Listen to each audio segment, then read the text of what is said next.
Being one of just 776 right-hand drive examples made, this 1970 Jaguar E-Type 4.2 Roadster has matching chassis and engine numbers and has never been allowed to deteriorate to the point of needing a full restoration.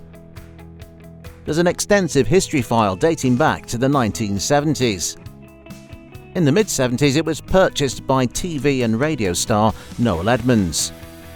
In 1977, it was a gift for his then wife, and it was formally registered as CIA 7.